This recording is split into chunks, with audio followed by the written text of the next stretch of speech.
Welcome, you guys. We are back. Welcome to Key and Will's The More You Know podcast.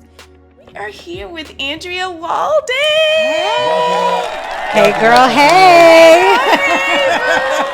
Thank you so much, Andrea, for joining our podcast today. We are super excited. Today's The More You Know is about nonprofit.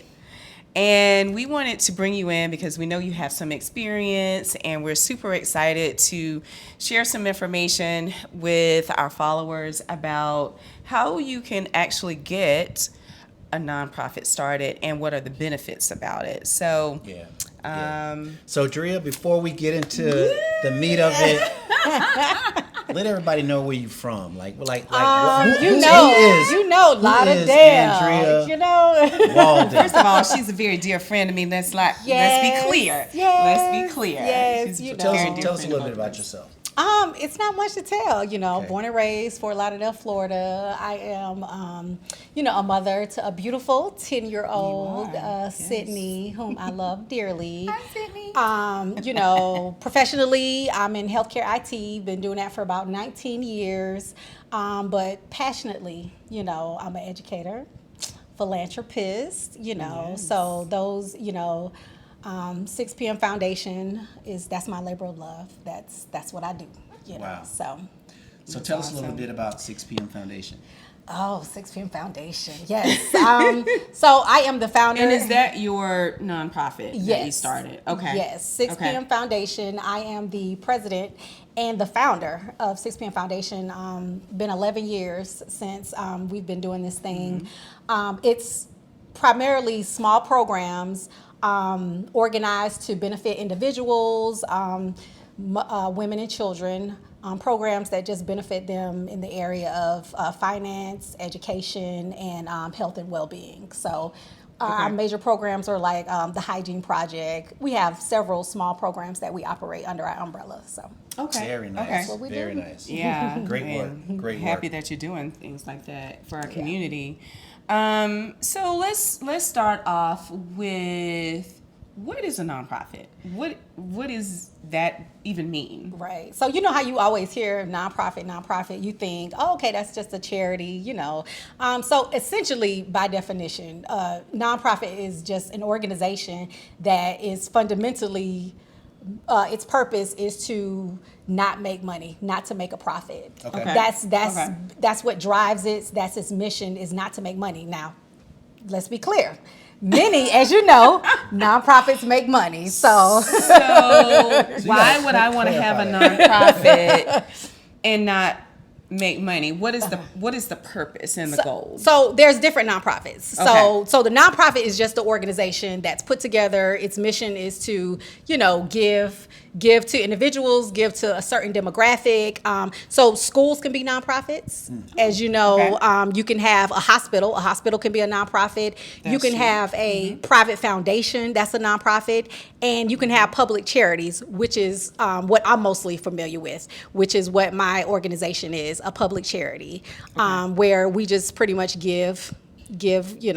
Your 6 p.m. Foundation is, Yes, 6 p.m. Foundation is a public charity. It's a public charity. So, our purpose is to just give financial services to the community, to individuals, and like I said, a certain demographic. So. Okay.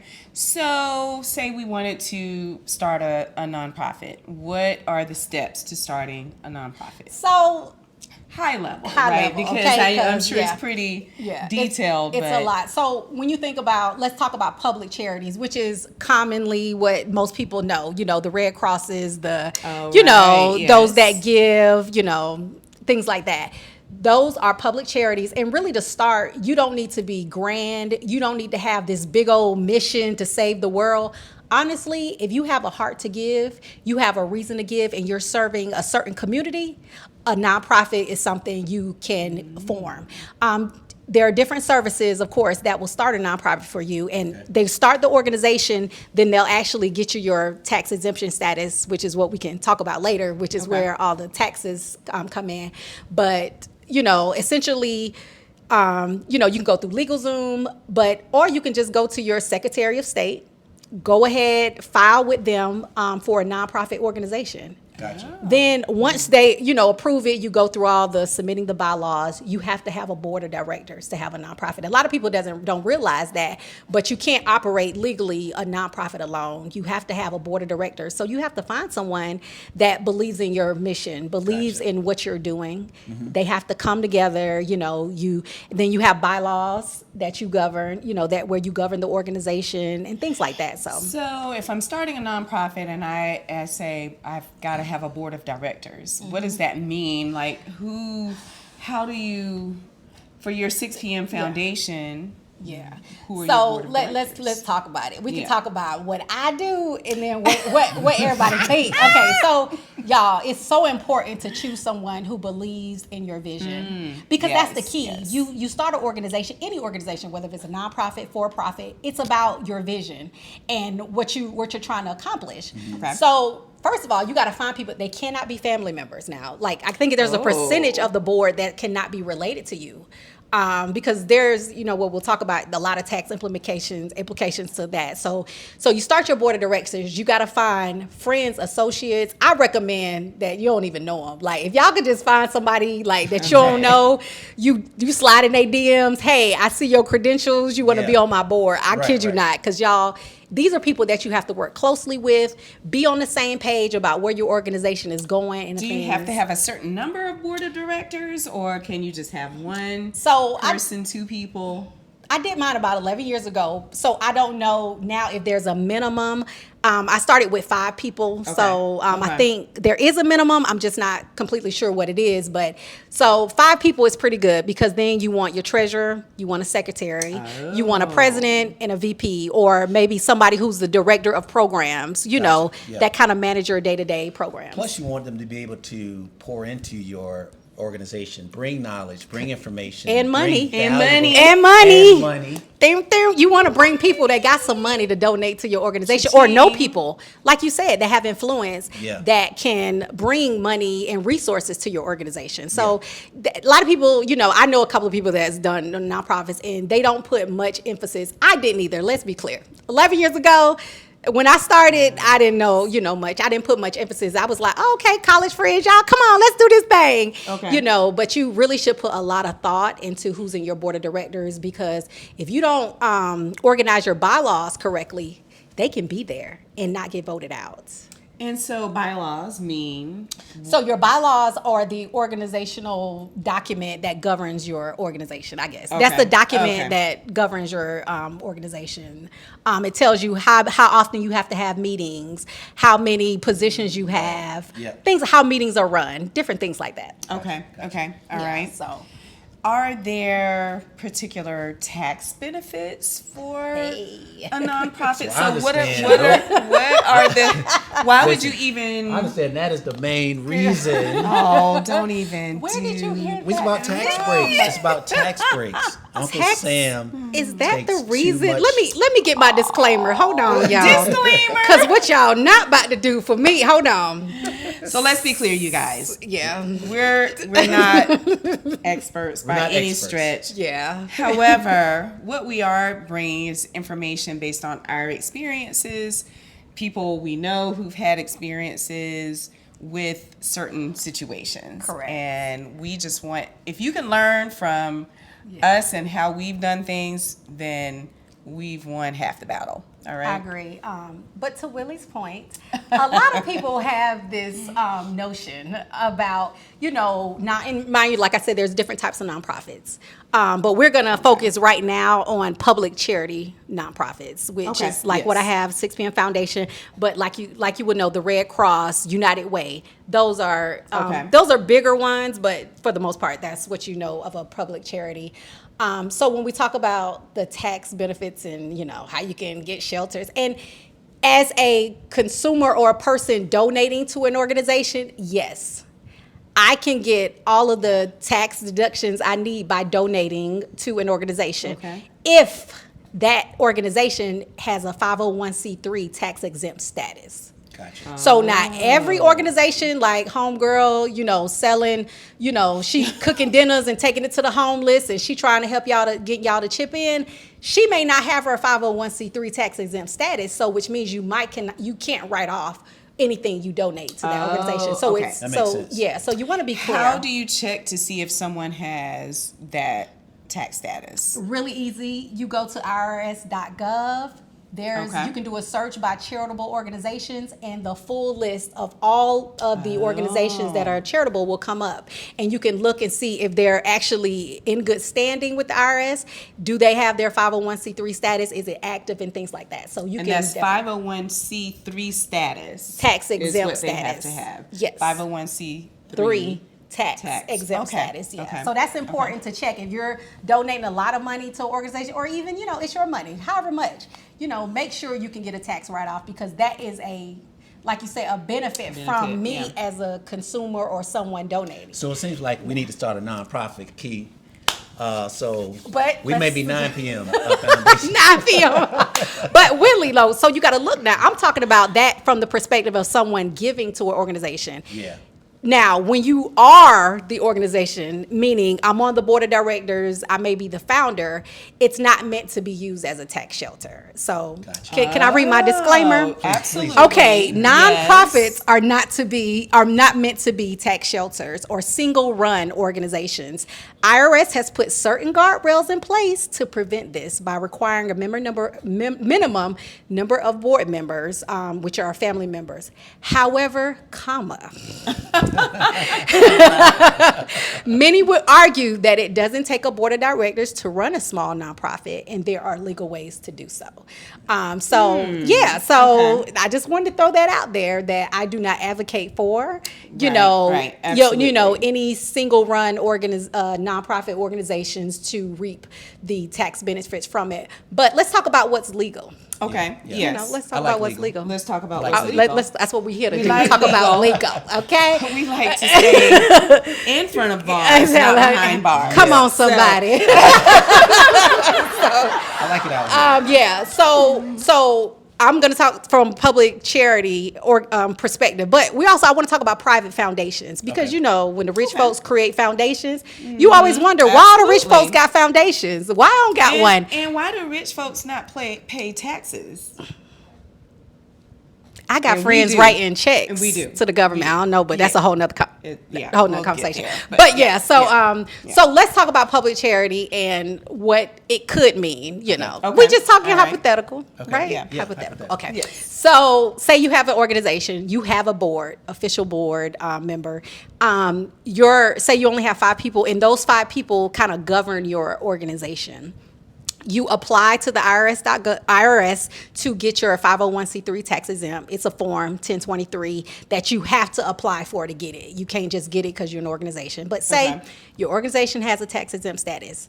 You, as the president or the treasurer, can donate to your organization. You can donate any amount of money you want to your organization. To your own organization. Okay. And you know where the money is going, how the money is being used, being spent, and you literally write off everything you give to that organization that you're running.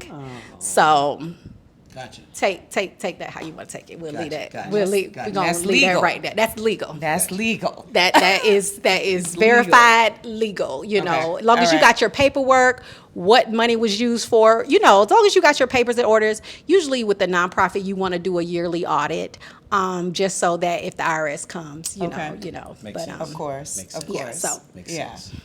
Okay, so for the people, let's walk through steps. Okay. I want to start a nonprofit.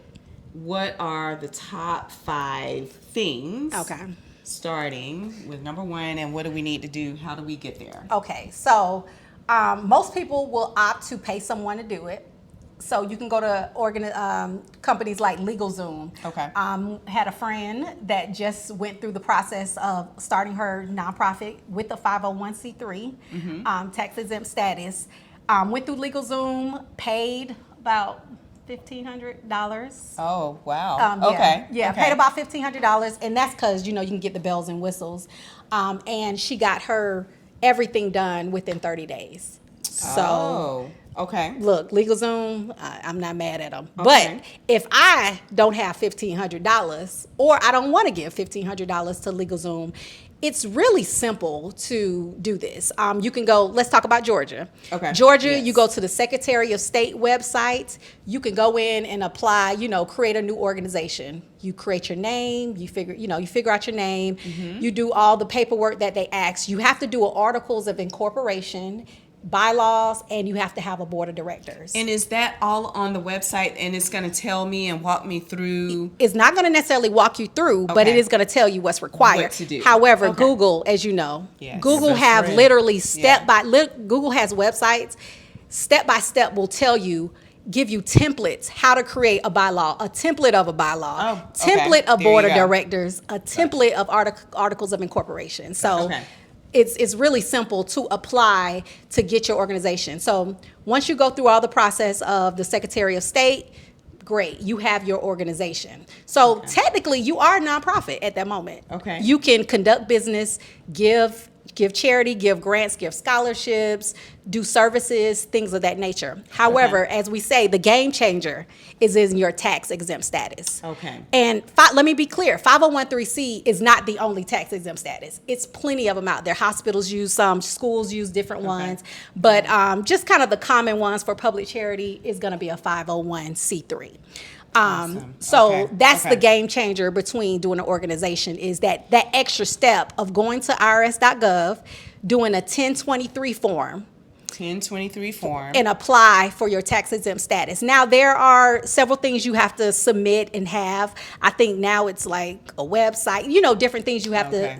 to be legit. Gotcha. IRS always want to know that you legit, Of Yeah. course. So, of Yeah, course. it's But it's always really that simple. audit. There are websites that will walk you through things, and I encourage everyone to just do it if you always wanted to do it. Yeah, I think it's about just being diligent and going through the process because it sounds so intimidating and seems like so many steps of things to do. Right. People can just get overwhelmed. And Exactly. like, you know what? And if you don't even know the benefits of having one, you're like, Why would why I do am I it? even doing this? So I think Exactly. it's just so important for people to understand just the basics. And then do your research, do what you need to do to go ahead and get it started. Yeah. I agree. Yeah. Yeah. It sounds like it's well worth it. 11 years, right? You've been 11 doing it years. 11 11 years. Come on, 11. And that is something I could pass down to Sydney.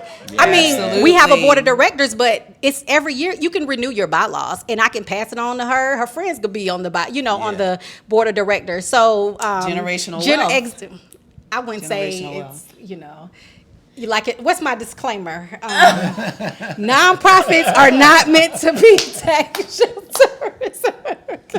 But it's helpful. Yeah, and it's it's nothing more rewarding than helping others. That's true. So if for Absolutely. nothing else, Absolutely. you have process Whatever you're in place. passionate about, Exactly, you have you process conform. in place to make a difference in somebody's life. So Yeah, absolutely. That's a word. That's a word, Pastor.